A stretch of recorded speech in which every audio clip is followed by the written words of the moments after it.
Bonjour et bienvenue à notre méditation. Aujourd'hui, c'est le 23 avril. Je voudrais lire dans Hébreux chapitre 12, verset 14. Recherchez la paix avec tous et la sanctification, sans laquelle personne ne verra le Seigneur. Donc, je voudrais aujourd'hui méditer sur le retour du Christ et la sanctification. Comment c'est important pour chacun de nous de vivre une vie de sanctification tous les jours, parce que le Seigneur revient bientôt. Nous allons lire donc plusieurs textes aujourd'hui. Je voudrais faire aussi au moins 2 autres méditations sur ce thème tellement précieux et important. C'est vrai, tous les thèmes dans la Bible sont importants. Hébreux chapitre 10, verset 10, c'est en vertu de cette volonté que nous sommes sanctifiés par l'offrande du corps du Christ une fois pour toutes. Ça, c'est très important de savoir que Dieu veut notre sanctification et que c'est par l'offrande du Christ que nous pouvons être saints. Le mot saint veut dire être à part. Dieu va nous mettre à part pour lui. Et c'est par le sacrifice du Christ Jésus. Quand vous lisez l'épître aux Hébreux, on a tendance à dire épître de Paul, mais nous ne savons pas qui a écrit Hébreux.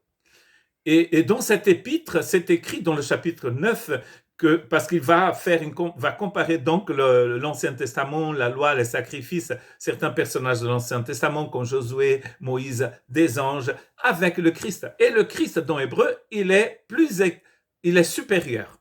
Et son œuvre est excellente, au plus excellente. Dans les sacrifices de l'Ancien Testament, les sacrifices, nous dit le chapitre 9, servaient à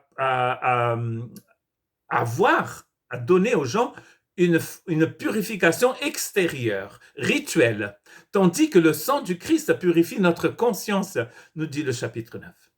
Et ici, il dit que c'est en vertu de cette offrande que nous pouvons être donc sanctifiés par le Seigneur. Et 1 Corinthiens 1,30 va dire tout quand il dit « Or, c'est par lui que vous êtes en Christ Jésus, qui par la volonté de Dieu a été fait pour vous sagesse, justice, sanctification et rédemption. » 4 choses importantes. Sagesse, la justice de Dieu, la sanctification et la rédemption. Donc c'est en Christ, quand on est en Christ, on est dans la sanctification, de la même manière que nous sommes dans la rédemption, dans la sagesse et dans la justification, c'est-à-dire dans la justice de Dieu. Comment pouvons-nous devenir justes en étant en Christ devant Dieu? C'est la seule façon de le faire.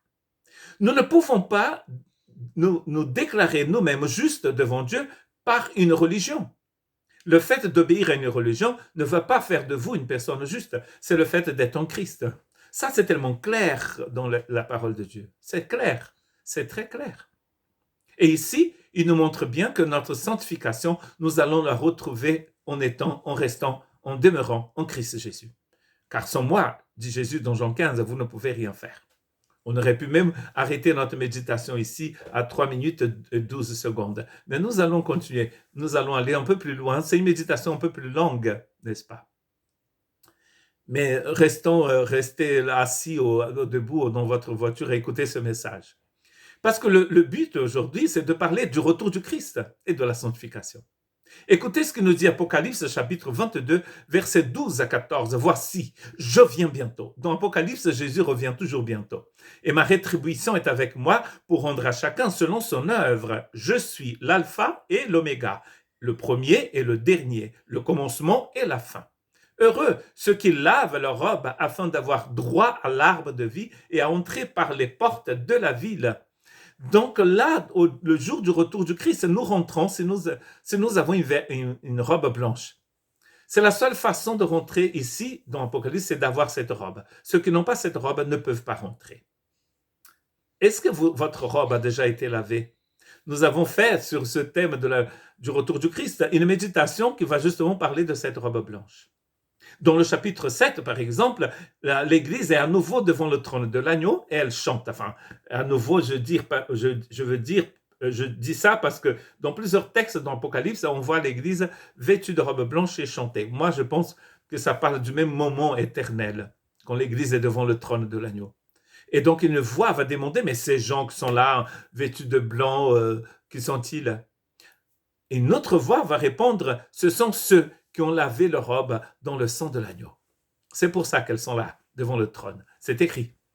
Elles sont devant le trône parce que leurs robes ont été lavées. Et ici, donc, on peut bien dire que la sanctification, c'est d'avoir ces robes bien propres. Bien sûr que la robe ici, c'est votre vie. La seule façon d'être purifié de tout le mal et de tout le péché, c'est par le sacrifice du Christ Jésus. Nous allons faire entièrement confiance en ce sacrifice et Dieu va nous purifier. Pas que l'extérieur, mais surtout notre conscience des œuvres mortes, pour que nous puissions servir le Dieu vivant. C'est écrit dans Hébreux chapitre 9. Dieu est un Dieu qui a une qualité de vie éternelle. C'est un Dieu vivant, alors que nous étions dans la mort, car le salaire du péché, c'est la mort.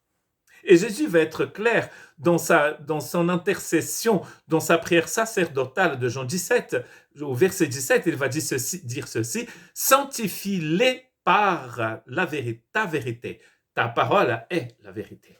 Et Jésus, dans Jean 15, il va dire que la vigne a besoin d'être purifiée. Comment est-ce qu'on purifie la vigne dans Jean 15? En coupant ce qui ne sert à rien, ce qui fait du mal, ce qui empêche la vigne de produire un raisin magnifique. Toutes ces choses en nous qui ne viennent pas du royaume de Dieu, qui ne sont pas de Dieu, qui sont de la chair, qui sont de Satan et du monde, doivent partir par cette sanctification continue, par la révélation divine. Ici, comme il dit, par ta parole. Et d'ailleurs, Jésus lui-même va dire, je suis la vérité. Ici, c'est la parole, c'est la vérité qui va donc nous purifier. Sanctifie-les. D'ailleurs, c'est à travers du Seigneur. C'est encore le Seigneur qui est en train de nous sanctifier. Mais il faut ouvrir nos cœurs, il faut le laisser nous sanctifier. Parce que nous sommes en train nous sommes dans cette attente du retour du Christ. Et en attendant le Christ, nous sommes dans un processus de sanctification. 1 Corinthiens chapitre 6, verset 11. Et c'est ce que vous étiez, quelques-uns d'entre vous. Mais vous avez été lavés, mais vous avez été sanctifiés, mais vous avez été justifiés au nom du Seigneur Jésus-Christ et par l'Esprit de notre Dieu. Quand vous entendez des témoignages magnifiques où les gens vont raconter comment ils étaient avant, ce qu'ils pensaient, comment ils vivaient, et maintenant comment ils sont, comment ils vivent, et vous dites, ouais, il n'y a que Jésus qui puisse faire ça. Jésus nous sanctifie. Et peut-être vous avez eu un passé abominable, vous avez été, on vous a fait des choses terribles, vous avez subi des injustices abominables. Rien n'est impossible au Seigneur. Il peut tout changer, il peut changer votre vie maintenant, et même si vous êtes en Christ et vous trouvez ça difficile, vous pouvez lui demander de l'aide, il va vous aider à rentrer dans un processus de sanctification. Parce que la sanctification va faire en sorte que nous soyons de plus en plus au Seigneur et de moins en moins au monde, à Satan, au péché et à tout ce qui n'est pas bon. Dieu ne veut pas que du poison continue à contrôler ma vie. Et la sanctification sert à ça, à nous purifier, à nous débarrasser de tout cela. Parce que comme Jésus a dit dans Apocalypse 22, je reviens bientôt.